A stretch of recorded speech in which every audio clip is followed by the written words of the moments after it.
Johnson's Baby presents The Tara Sharma Show. Dad, a son's first hero, a daughter's first love. A quote we often see on Father's Day cards and one that I think many will relate to. Much as it takes two hands to clap, I believe ideally in parenting, the role of both parents, the mum and the dad, is equally important in bringing up children. The roles may be different and time spent with the children may vary, but nonetheless, they are both equally important and have their own unique influence on kids. Traditionally, dads were expected to provide for the family and be the disciplinarians, and mums the homemakers and more gentle. In today's day and age, traditional roles are being questioned and even reversed. Is the role of the dad different? Is it nature or nurture that determines the role dads play? Every dad is unique and does what works for them and their situations. What are the expectations on dads today, and what can dads expect? What are the pressures on being a perfect father, and does such a thing even exist? We're going to discuss all this and more on today's episode. Our powwow today has fathers talking about their different parenting styles. Full-time working dads, work-from-home dads, stay-home dads, or house husbands. Then a look at stay-home dad Tuhin Sinha and the challenges that actually pushed him back into the workforce and made him write a book, Daddy, on the changing role of the Indian dad. I also decided to explore through my own life how my father and husband contribute to parenting in our households, and I found that they play a huge and very specific role. And a fun chat with Vivek and Priyanka Oberoi as they reveal if it's mum or dad who actually cleans those dirty diapers. If your wife tries to guilt trip you into poo-poo diapers, buy this t-shirt. Says I can, but I won't. The truth is, when we talk of parenting, we tend to focus on mums. But today, we have dads with different parenting styles and situations to give us an insight into daddyhood. So, daddies, when your wives were pregnant, or when you both were pregnant, as now people say, how involved were you? I was reading as much as she was reading, and I was logging onto all the pregnancy websites, and I had the app on my phone, and the week-by-week updates and things like that. And it was crazy, but completely involved. And there were so many things that we were talking about. And there was so much advice that suddenly starts pouring in the minute people find out that you're pregnant. Abu, you, of course, are a stay-home dad and you've chosen to actually leave your corporate career.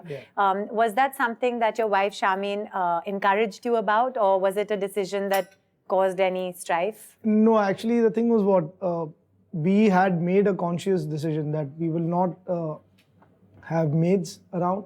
Okay. So while she's working for an NGO right now, and she was working all through her pregnancy, right? The last day, in fact, we thought she would probably deliver at work. So I took that conscious decision, and she was along with that. Okay. And you, Vishy, as a full-time corporate dad, have you missed any milestones that you kind of makes you resent your work, or have you been there for those big milestones? No, I think all the important ones I've been there for. Okay. It's a challenge to balance both. I think there's a priority at work which you need to commit to. Yeah. And of course, there's a priority towards your child and your family. And thankfully, my wife is from a similar background. So she's worked in hotels before she became a mother. So she understands if you're late and you she understands are there the for needs something. of the job, and she understands, sometimes you have to host meals late. And sometimes she has to join me for those events. Let's go to financial. How important is it for one of you to be the breadwinner? You need to have your priorities set. Right. So for me, my priority was spending those years with my child. Yeah. Knowing that after a point, once his schooling starts, when there's time, I can always get back into the working mode and, recover the time that is lost. Right. Vis-a-vis the time that is lost of his growing up, which I cannot rewind and get back. And maybe a few weeks down the line, waking up on a Monday morning, still being in bed, with your child and not going to work, it did bother me. I was wondering, what am I doing? Am I doing the right thing or no? But then looking at him, I was calm that, okay, I've taken this, let's see through it. Now it's part of my life. It's very rare to find that, and I'm always not sure about this whole discussion about whether it's nurture or nature that makes the mother usually the caretaker and the sort of one at home. Is it something that is imposed by society, or is it something within us? I think it is imposed by the society, because today I feel like I'm the mom in the relationship, honestly. Really? And I with Ayan's reactions also, I feel like that, Because during the day when my wife Shaman, when she's at office, the minute she steps back, he's clinging on to her. Suddenly I feel like the maid in the house. What do you feel about this, Vishy? We, I think, pick up a lot from our parents. Yes. And I think that's where I come from. So our parents have always had this thought of, the kids, especially when they're growing up, have to have a maid, and they shouldn't go out to a restaurant till maybe they're at an age where they can be sitting at a table politely and having a meal, and not running around throwing conflicts at the buffet, which at the hotelier, I can tell you, is a fairly common occurrence. But so that's where I come from. I think I play the role of disciplinarian, not only because of anything in my personality, but I think that's kind of what, like you said, wired. I think genetically or through unconscious absorption of people, observing people as a child myself. I think I've picked that up, and my wife uses it to her advantage. So whenever our son Jahan needs to be disciplined, I'm kind of pointed out saying, he's doing this or he's not doing this right. And then I put on my stern father voice and say, don't do this. But I think that's true, because even with Rupak, I find that if I use the tactic of I'm going to tell daddy, it has much more effect than if he was to say, I'm going to tell mommy. Because that's again probably a byproduct of the fact that you're not around as much. So when you are around, you're the voice. So do you think that by being a full-time working dad, you actually have it much easier, and it's almost like a bit of a spa compared to being at home? Absolutely, I think so. And it actually started well before the actual delivery. During the pregnancy as well, my some contribution was to buy some books about pregnancy and gift them to my wife. And put on Bob Dylan music, because I'm a big Bob Dylan fan, and make her listen to it so that he listens to it in the womb and comes out, okay with Bob Dylan's voice, which is difficult to get to like at most times. The third one actually was being sensitive about which restaurants we went out to eat when she was pregnant, because she suddenly developed an aversion to certain smells and certain tastes. So I sacrificed a lot during her pregnancy. After Jahan came into this world, I think she's had her hands full, and full credit for that. We've got 2 dogs at home. Wow, so you actually got 3 kids then. Yeah, 3 kids, and trips to the vet and trips to the child doctor, and all of those things have been keeping her quite busy. And I make fun of her saying, you're out gallivanting around town, but she's not gallivanting. She's doing stuff which needs to be done, picking up diapers and dropping off the dog. So you see, now you are being understanding, but at the same time, I think there's a large section of society that probably takes it for granted that this is what you have to do. And now we have a dad who's doing all that. Yeah. So what about your family, or what about your friends? Do you think they ever kind of almost don't take you as seriously because they just think you're like doing... No, in fact, like we were talking, we get cursed a lot. Cursed. Please don't come to my house. Don't come near my family. I'll get divorced. I'll get this. It actually happens because we have more to talk to our friends' wives than they would, because we know more about changing diapers or the baby creams or whatever, and then the friends would be like, "Kar diya na," like now I'm going to get to hear this when I go back. Is there anything you guys would like to say to fellow dads out there? Parenting is simple. If you just think of it as something simple, you'll get past it. If you overthink it, you'll overcook the broth and it won't make sense. So. I would probably advise is that if you can't give away all your time, at least, make sure you're there for them for some part of the day, Maybe, have some kind of a bond. I'd like to just tell all parents to talk less and do more. So talk less about your children and do more with them. There's so much joy to be had in that, rather than talking about their activities and their achievements to people who may not care that much. Thank you all dads. I think it's been really eye-opening and wonderful because, as I said, we talk so much about motherhood and mummies and Mother's Day and what mothers do, but it's really wonderful to have dad's perspective. So thank you. Thank you. Thank you so much for having me. Coming up, Tuhin Sinha, the author of Daddy, and his story of being a stay-at-home dad. For me, if you ask me, there's greater joy in watching those simple, unsuspecting moments of my son's evolution.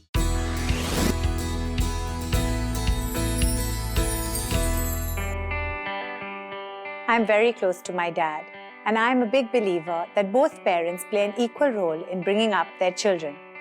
Most often, mums spend more time with their kids, and dads who are usually busy spend less.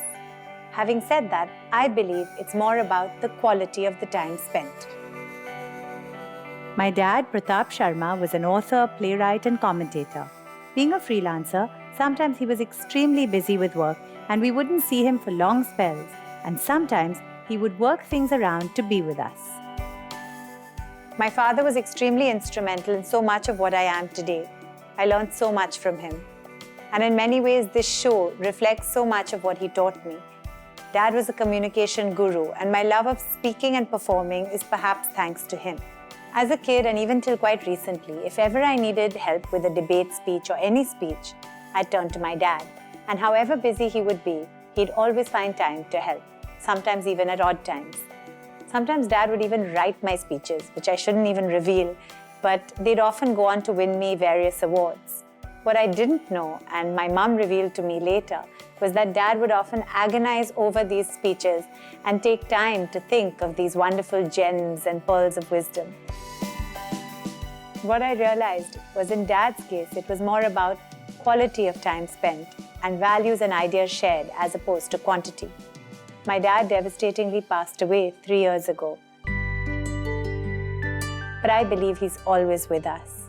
And in fact, something he said to me is instrumental in my creating this show. He said, if something you want to do doesn't exist, create it. And that's what I did. I believe my dad is always with us. And his legacy of work makes me believe this even more. Shortly before he passed away, he wrote a book for our kids, Songs for My Grandchildren. And even now, the kids love it.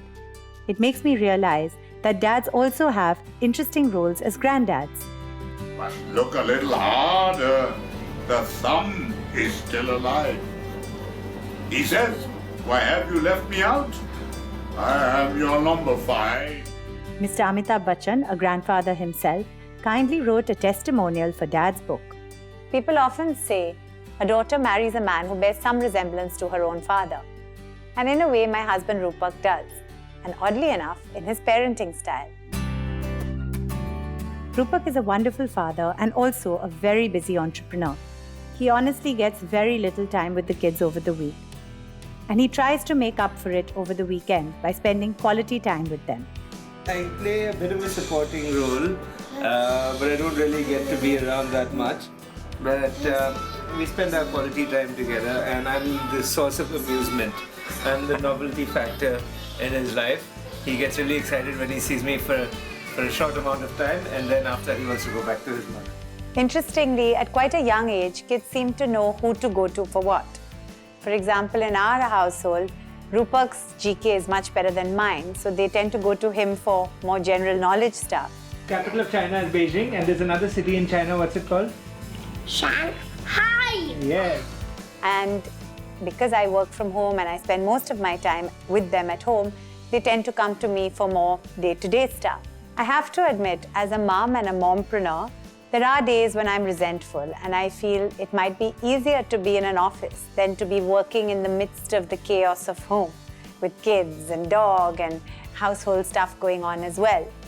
But it's in times like those that I remind myself that it's actually not about who has it easier and who has it harder. It's about working together as a team, husband and wife, mother and father.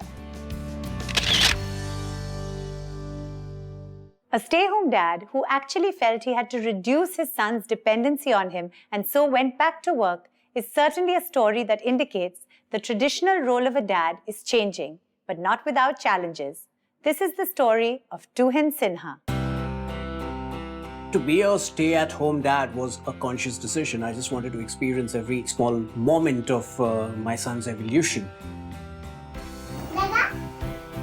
There would be a frown from the maids in the house. They would find it very surprising that the wife goes to work and he looks after the baby, but not from family or friends. He was enjoying every bit of it, and I am pretty thankful about it because I could work.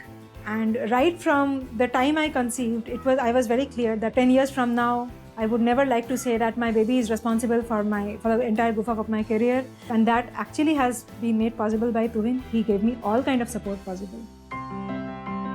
Being a stay-at-home dad does have a flip side to it as well, which I was to experience when Neve turned around 18 months of age.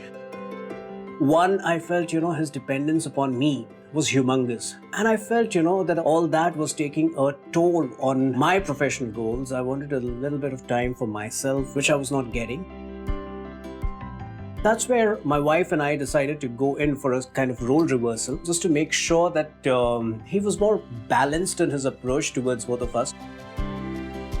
For me, if you ask me, there's greater joy in in watching those simple, unsuspecting moments of my son's evolution. Be it the first time he smiled at me, be it the first time he walked, his first birthday, or the first time he went to school. So I've had some brilliant experiences with my kid. We've had a ball of a time together. We do the stupidest, darnest things and have a lot of fun with it. But the minute he's tired or he's a little under the weather, it's out of Dada's zone. It's mama then. He needs his mama.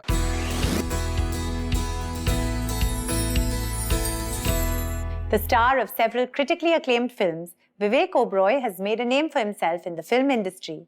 But what many people don't know is he's also a doting dad.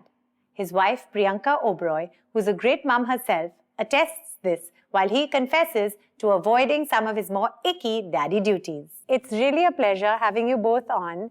And as it is a parenting show, my first question, what does motherhood mean to you, Priyanka? Everything. I mean, it changes your whole life. It changes your personality. It just brings so many different angles and perspectives to you, no? I think you're just re-looking at life all over again. And Vivek, what does daddyhood mean to you?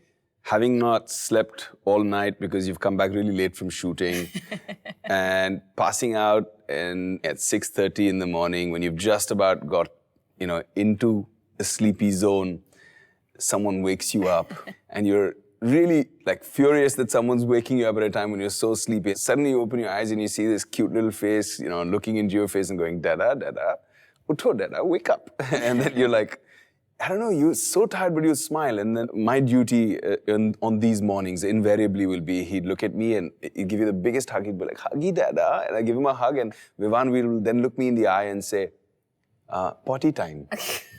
Oh, yeah. And I'm like, really? That's why you woke me up? And I'm supposed to pick him up. And I'm supposed to take his diapers off. And then I'm supposed to put him on the little pot. And that it doesn't end there. Daddyhood goes further than that. While he's on the pot, he looks at me and he goes, bubbles, please. And then I have to take this little bottle of soap water or whatever it is that his mom has bought him. And then I have to go there and blow bubbles while I'm groggy and half awake. And then he's sitting on that pot going, pop, pop, pop at all the bubbles. But there's this incredible sense of satisfaction. But you didn't finish that. Do you end up cleaning or do you then say, Mommy, it's your turn? See, that's the t-shirt. You see that? I can, but I won't. Honestly, I did try. I did try. I think I was traumatized very early. When I did try when he was really young and... Okay, let's spare the details. Yeah, it was overwhelming. Okay. So you've admitted to being a hands-on dad to an extent. Yeah. To an extent. Except for poo-poo diapers. We're good on everything. But do you think Vivek is a hands-on dad? He is, for sure. I mean, obviously, with his life, there are time constraints sometimes. So there'll be, a couple of days when he's really busy. But he always makes up for it, I think. And they have their own little playtime and their way of, having fun together. And Mama's not included. And it's really funny. After those 2-3 days when he first sees Vivek, we're like a group hug. No. He pushes me away. He's like, no, this is Dada time. He's very clear on, that no, this is my time with my father. But do you think that that's because they have so much more time with Mummy, that often Daddy is a bit of a novelty, an amazing novelty, because this is what happens at home You're just killing it for fathers all over the world watching this, because that as it is, you're dying with guilt that, oh my God, it's been 2 days, I've been away from my son, I haven't seen him. I flew in today from Delhi and she tells me that, he stood by the elevator and every time the elevator came, we have a little elevator in our bungalow. So every time the elevator would move, he'd look at the door and he'd say, Dada? Dada's home?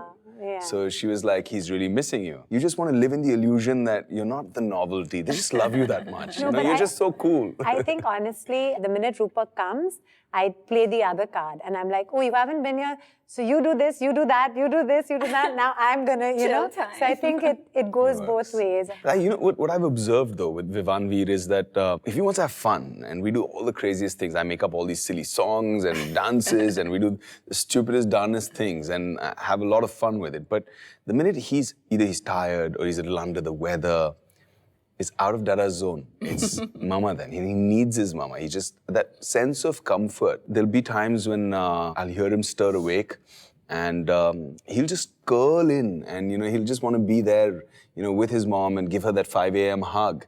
And that is something that is mama territory, purely. Yeah, no, I think it's wonderful because I think kids at a very young age have their own way of appreciating each. And of course, the love is as much, but I think they know that it's in a slightly different way. Each one's role, whether it's mama, dad, his dada, dadi, you know, his nani, everyone. Each one has their time and their role. And it's incredible at such a young age how they're able to distinguish and they know what to expect from each one. So do you think that a lot of your parenting techniques and styles are influenced by your own parents? The minute I became a father, the experiences over the last year and 8 months have reminded me of so many things that my father did with us while we were growing up. Yeah. And I just saw him in a different light. I just realized the effort, realized the time. Like, I was talking to Priyanka and I was like, you know, my dad, every Friday, it used to be this joy. School, but, you know, bell would ring out and all the kids would run out to the gates towards the school buses to go back home. But on Friday afternoon, Meghna and I, we just knew that Dad would be out there honking for us in his car, and we just sit in there, and there'd be no driver or staff or anybody, just be Mom and Dad in the front, Meghna and me in the back seat, and we wouldn't know where we're going, but we'd sing all these songs on the way, and Monday morning he'd drive us back literally to school. Wow. The effort and the number of holidays that he did with us, I think I aspire to be able to give the same kind of time and quality time to my kids. Is there anything you'd like to say to other parents out there who are watching you guys? I think make the most of every single moment you get with that child, because there's this bundle of pure, innocent energy, and they can help you rediscover yourself, rediscover your own innocence that we lose so quickly in this world, and discover your child within you, you know, that fun playtime. So yeah, just make the most of it when you have them. Thank you, that was lovely. And Vivek, anything you'd like to say? Just a message to all the daddies out there. If your wife tries to guilt trip you into poo-poo diapers, buy this t-shirt. It says I can, but I won't. No, thank you so much. Thank you. Cheers. Thank you. It's been fascinating to explore the changing roles of dads and some of the difficulties modern dads face. I found it enriching to hear so many different perspectives. You have to do what works for you and your situation. A very happy New Year to everyone. Next week, we look at the interesting bond between siblings and how many children a couple may choose to have. We also have a chat with the multi-talented Aduna Akhtar on how she and her superstar husband Farhan bring up their 2 daughters. Shakya was very, very keen to have a sibling, and if it wasn't a girl, she was sending it back. Really? So Don't forget to subscribe to our YouTube channel, The Tara Sharma Show. And do keep writing in to our social media platforms and interacting with me. I'd love to hear your views on all this and more.